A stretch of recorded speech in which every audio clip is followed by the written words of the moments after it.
શરબત આમાં બનાવજો. થોડું ખોણ લેવાનું, પછી થોડું મીઠું નાખવાનું,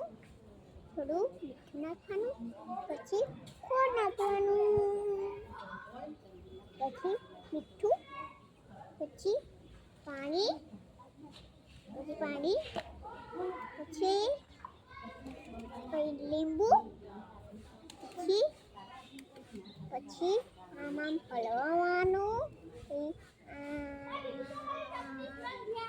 આમાં હલાવી દેવાનું. બની ગયું ને? તમે બનાવો છો? મારા વિડીયો